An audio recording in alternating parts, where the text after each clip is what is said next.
ನಿಟ್ಟಿನಲ್ಲಿ road safety act ವಿಚಾರ ಮೇಲೆ ಚರ್ಚೆ ಆಗೋದು. ಚರ್ಚೆ ವೇಳೆ ಆಡಳಿತ ಪಕ್ಷದ ಸದಸ್ಯರಿಂದ ನಿಯಮ ಉಲ್ಲಂಘನೆ, ಸದಸ್ಯರ ನಡೆಗೆ ಸಭಾಪತಿ ಬಸವರಾಜ ಹೊರಟ್ಟಿಯವರು ಬೇಸರ ವ್ಯಕ್ತಪಡಿಸಿದ್ದಾರೆ. 10 ನಿಮಿಷಗಳ ಕಾಲ ಸದನ ಮುಂದೂಡಿದ್ದಾರೆ ಸಭಾಪತಿ ಹೊರಟ್ಟಿ ಅನ್ನೋದ್ರ ಬಗ್ಗೆ ಮಾಹಿತಿ ಸಿಗ್ತಾ ಇದೆ. ಸದನದಲ್ಲಿ ರೋಡ್ ಸೇಫ್ಟಿ ಆಕ್ಟ್ ಈ ವಿಚಾರದ ಮೇಲೆ ಚರ್ಚೆ ನಡೀತಾ ಇತ್ತು. ಈ ಚರ್ಚೆಯ ಸಂದರ್ಭದಲ್ಲಿ ಆಡಳಿತ ಪಕ್ಷದ ಸದಸ್ಯರಿಂದ ನಿಯಮವನ್ನು ಉಲ್ಲಂಘನೆ ಮಾಡಲಾಗಿದೆ. ಸದಸ್ಯರ ನಡೆಗೆ ಸಭಾಪತಿ ಬಸವರಾಜ ಹೊರಟ್ಟಿಯವರು ಬೇಸರವನ್ನು ಕೂಡ ವ್ಯಕ್ತಪಡಿಸಿದ್ದಾರೆ. ಈ ನಿಟ್ಟಿನಲ್ಲಿ 10 ನಿಮಿಷಗಳ ಕಾಲ ಸದನವನ್ನು ಮುಂದೂಡಿದ್ದಾರೆ ಸಭಾಪತಿ. ಅಂದ್ರೆ ತಿದ್ದುಪಡಿ ಮಾಡಿ ವ್ಯಾಲ್ಯೂ ಮೇಲೆ ಮಾಡ್ಕೊಳ್ತೀವಿ, ಆಮೇಲೆ ಮಾಡ್ಕೊಳ್ತೀವಿ, ವ್ಯಾಲ್ಯೂ ಮೇಲೆ ರೂಲ್ಸಲ್ಲಿ ಮಾಡ್ಕೊಳ್ತೀವಿ. ಈಗ ಎದ್ದು ನಿಂತ ಸರಿಯಾಗಾರ ಕೇಳಿ, ಕೈನೂ ಮಾಡಂಗಿಲ್ಲ, ಅಲ್ಲೇ ಕುತ್ಕೊಂಡು ಮಾತಾಡ್ತೀರಿ, ಏನ್ರಿ ಇದು?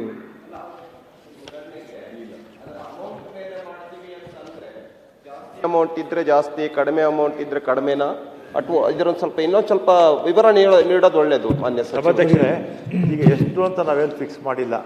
1000 ಅಂತಿತ್ತು, 1000ಕ್ಕೆ ಮೀರಬಾರ್ದು ಅಂತಿತ್ತು, ಅದನ್ನು ತೆಗೀರಿ ಅಂತ ಹೇಳಿದ್ದೀವಿ. ಆಮೇಲೆ ವ್ಯಾಲ್ಯೂ ಮೇಲೆ ಕೆಲವು 4 ಕೋಟಿ 5 ಕೋಟಿ ಕಾರ್ಯಗಳಿರುತ್ತೆ, ವ್ಯಾಲ್ಯೂ ಮೇಲೆ ಆಮೇಲೆ ರೂಲ್ಸಲ್ಲಿ ಚೇಂಜ್ ಮಾಡ್ಕೊಳ್ತೀವಿ ಸಭಾಧ್ಯಕ್ಷರೇ. ಈಗ 1000 ಅನ್ನೋದನ್ನು ತೆಗೆದಿದ್ದೀವಿ ಅಷ್ಟೇ. ಸಣ್ಣ ಪುಟ್ಟ ಕಾರ್ಗೆ ಯಾವುದು ಜಾಸ್ತಿ ಮಾಡೋಕ್ಕೆ ಹೋಗಲ್ಲ. ಈ ಕೋಟಿಗಟ್ಟಲೆ ಇರುತ್ತಲ್ಲ, ಕೋಟಿ ಇರುತ್ತಲ್ಲ. ಈಗ ಸಚಿವರು ಹೇಳ್ತಿರ್ತಕ್ಕಂಥದ್ದು, residents of any of them be ineligible or discriminated against the respect of any employment for office under. Nothing in this schedule article shall prevent Parliament from making any law presenting in regard to class or classes employment of opportunity of the local.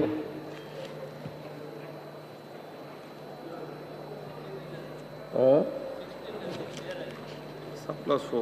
15 ಇಲ್ಲಿ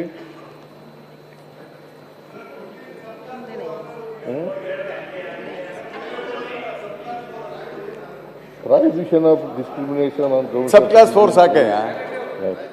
The state shall not discriminate against any citizen on grounds of only of religion, race, caste.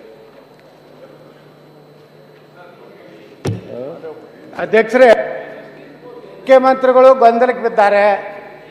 ಅವರಿಗೆ ಸ್ಪಷ್ಟವಾದ ಸಂವಿಧಾನ ಬಗ್ಗೆ ಗೊತ್ತಿಲ್ಲ. ನಾ ಹೇಳ್ತೀನಿ, supreme court ನಲ್ಲಿ ನಮ್ಮ ದೇಶದ ಪ್ರಧಾನಮಂತ್ರಿ ಶ್ರೀ ನರೇಂದ್ರ ಮೋದಿ ಅವರು 10% ಆರ್ಥಿಕ ಹಿಂದುಳಿದವರು ಕೊಟ್ಟಾರಲ್ಲ, ಅದು ಸಂವಿಧಾನಾತ್ಮಕವಾಗಿದೆ. ಸುಪ್ರೀಂ ಕೋರ್ಟ್ ಹೇಳಿದ ಮೇಲೆ ಅದು ಸಂವಿಧಾನಾತ್ಮಕವಾಗಿನೇ ಕೇಂದ್ರ ಸರ್ಕಾರ ಕೊಟ್ಟಿದೆ.